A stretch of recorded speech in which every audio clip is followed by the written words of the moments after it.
আসসালামু আলাইকুম। কেমন আছেন সবাই? আমি আসমার সংসারে সবাইকে স্বাগত। কাছে কিংবা দূরে দেশ ও দেশের বাইরে যে যেখান থেকেই আমার ভিডিওটি দেখা শুরু করেছেন, আশা করছি সবাই সুস্থ ও ভালো আছেন। সবারই সুস্থতা কামনায় শুরু করছি আমার আজকের আরও একটি নতুন ভিডিওটি শুরু করেছি দুপুরে রান্না দিয়ে। সকালের কোনো ভিডিও আজকে আপনাদের সাথে শেয়ার করিনি, কেননা আজকে মনটা একদম ভালো নেই। তো কী নিয়ে মনটা ভালো নেই আর আমার পছন্দের ইলিশ নিয়ে আসছে, এই নিয়ে ভিডিওটি সাজিয়েছি। আশা করছি ভালো লাগবে। তো ভালো লাগলে অবশ্যই কমেন্টে জানাবেন আর ভিডিওটি ফুল ওয়াচ করে দেওয়ার চেষ্টা করবেন। প্লিজ আপুরা কেউ টেনে টেনে দেখবেন না। তো আমি দুপুরের রান্নার আয়োজন করে নিয়েছি, দেখতে পাচ্ছেন। তো ইলিশ মাছ পছন্দ করে না এমন লোক কমই আছে। তো আপনাদের ভাইয়াকে কিছুদিন আগে আমি নাকি বলেছিলাম ইলিশ মাছের কথা, তার মনে আছে কিন্তু আমার মনে নাই, আমি ভুলে গিয়েছি। তো কিন্তু সব কিছুই মনে রাখে, আমার পছন্দ অপছন্দ। কিন্তু বাইরে গিয়ে ঘোরাঘুরি করতে পারি না, কোথাও বেড়াতে যেতে পারি না, এটাই একটা সমস্যা। না হলে সব কিছুই বাসায় এনে দিতে চাই, মতো পছন্দ মতন খাবার বলেন, কাপড় চোপড় বলেন, শখের সব কিছুই বাসায় এনে দেয়, কিন্তু বাইরে ঘোরাঘুরি করতে পারি না, এটাই আমার একটা কষ্ট। ওকে এটা সব সময় বলি যে বয়স চলে গেলে এই বয়সটা আর পাবো না। যখন বুড়া বয়সে আমাকে বেড়াতে নিয়ে যেতে চাইবা তখন আমি হয়তোবা তখন আর আগ্রহটা দেখাবো না। তো অনেক কথাই তো শেয়ার করে ফেললাম আপনাদের সাথে। আমার রান্না বান্নাও চলতেছে, সব দিক দিয়ে পারফেক্ট হয় না, কিন্তু কোনো কোনো সময় বুঝি, আবার কোনো কোনো সময় কষ্টটা চেপে রাখতে পারি না বলে দিয়ে আপনাদের ভাইয়াকে। তো ব্যবসায়িক কারণে আসলে যেতে পারে না, একদম সময় পায় না। আসলে আপনাদের ভাইয়া তো সাপ্তাহিক কোনো ছুটি কাটায় না, প্রতিদিনই ওর যেতে হয়। তো আসলে ওদের ছেলেদের আর কি অনেক কষ্ট, আমরা মেয়েরা হয়তো বা সেই কষ্টটা বুঝতে পারি না। ওদেরও কি মন চায় না বাইরে ঘোরাঘুরি করতে, বেড়াতে যেতে? সংসারটা কিভাবে চলবে সেই দায়ে হয়তো বা কষ্টটা চাপা দিয়ে রাখে।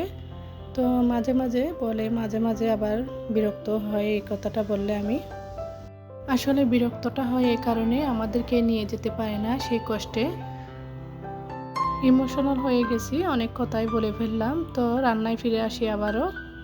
শুধু হলুদ মরিচ দিচ্ছি, ইলিশ মাছে আমি আর কোনো মশলা ব্যবহার করি না। আর আপনাদের ভাইয়া সরিষা ইলিশ রান্না করলেও খেতে চাই না, তাই আমি মোটামুটি পছন্দ করি, কিন্তু আপনাদের ভাইয়ার কারণে আর ওভাবে রান্না করি না। আসলে ইলিশের গন্ধটা ভালোই লাগে, অন্য কিছু দিলে ফ্লেভারটা নষ্ট হয়ে যায়, তো খেতে ভালো লাগে না। তো সবার ক্ষেত্রে কীরকম জানি না, আমার ভালো লাগে আর কি, এরকম টাটকা মাছ ঝোল করে রান্না করলে ভালো লাগে।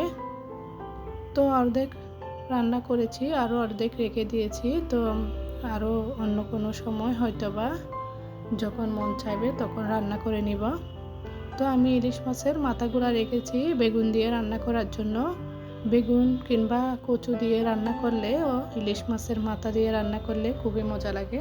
আমি আর কোনো মাছ দিয়ে তরকারি সেভাবে রান্না করি না, কিন্তু ইউটিউব আপুদের কাছ থেকে দেখে মন চায় রান্না করি, কিন্তু আমাদের ডিস্ট্রিক্টে ওভাবে কেউ রান্না করে না।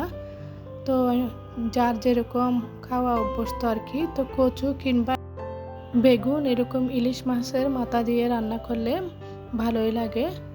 তো মাঝে মধ্যে এটা রান্না করে, কিন্তু প্রায় সময় আমি শুধু মাছটা আলাদা করে রান্না করি আর সবজিটা আলাদা করে। তো চিংড়ি মাছ কিংবা শুটকি দিয়ে রান্না করা হয় বেশিরভাগ তরকারি আর কি। আমাদের চিটাগাংয়ে মাছ এবং সবজি আলাদা আলাদা করে রান্না করতে চায়, কেননা মাছের স্বাদ আর সবজির স্বাদ এক হয়ে যায় বলে। আজকে কিন্তু ভয়েসটা দিচ্ছি অনেক কষ্ট করে, মেয়ের জন্য অনেক টেনশন করেছি, তারপরে আবার আমার গলায়ও ব্যথা, তো কথাগুলো একদম বেঁধে বেঁধে আসতেছে। তো হয়তোবা আপনারা বুঝতে পারবেন কথাগুলো আমার আটকে যাচ্ছে। তো কথা হয়তোবা আমার ভুলভ্রান্তি হতে পারে, প্লিজ আপনারা ক্ষমা সুন্দর দৃষ্টিতে দেখবেন। ছেলেরা স্কুল থেকে আসার পর আমি ওদেরকে মাছ দিয়ে ভাত খাইয়ে দিব, এই তো ওদের জন্য নিয়ে নিয়েছি। তো ওরা তো এমনিতেও হাত দিয়ে খেতে পারে না, আর এটা তো ইলিশ মাছ, এটা তো একদম অনেক কাঁটা আছে, এটাকে বেছে খেতে পারবে না।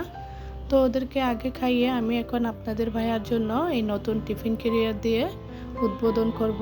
তো এই টিফিন ক্যারিয়ারটা অনেক শখে কিনেছিলাম, তো আপনাদের ভাইয়াকে এখন ভাত দিব এটা করে।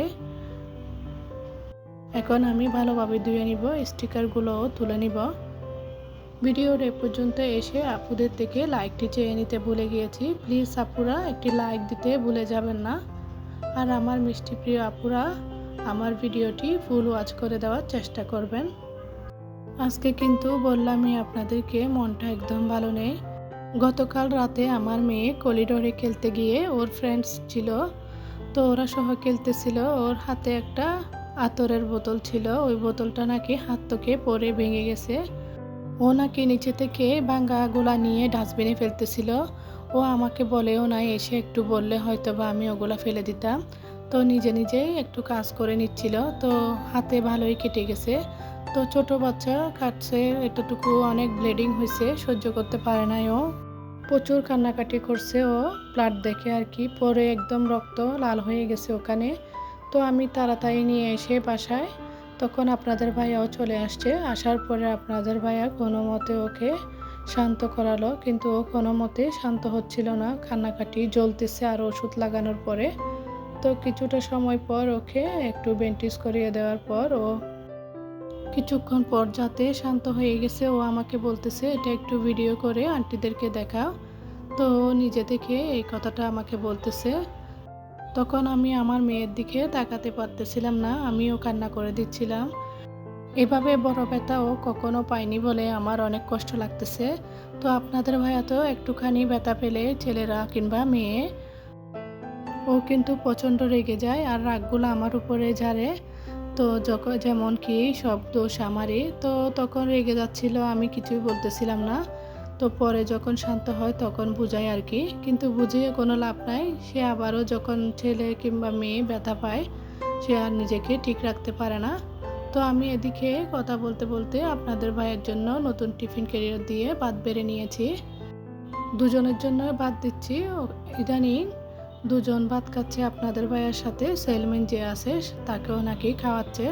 তো ওর নাকি ও খাচ্ছে, কিন্তু ওই সেলম্যান বসে থাকলে দেখতে ভালো লাগে না, খারাপ লাগতেছে। তো সেই জন্য বলে প্রতিদিন দুজনের জন্য ভাত দিও, খাইলে তো ফুরাই না ও বলে আর কি। কিন্তু এদিকে তো আমার রান্না করতে 12টা বেজে যায়, প্রতিদিন কী রান্না করব সেই চিন্তায় থাকি।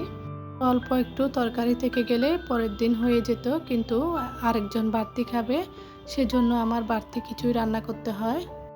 তো মেয়েকে ঘুম পাড়ানোর পর দেখতেছিলাম অনেক মায়া লাগতেছে, আর নিজে নিজে বসে কান্নাকাটিও করতেছিলাম।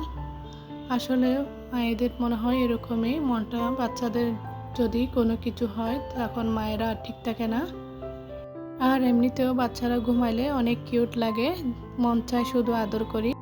সারাদিন আগে পিছে ঘুরে তখন হয়তো বা কাজের জন্য দেখতেও পারি না। আর রাত হলে যখন দেখি তখন মনে হয় কেন মেয়েকে নিয়ে একটু বসে থাকলাম না, ওকে একটু কেন সময় দিলাম না।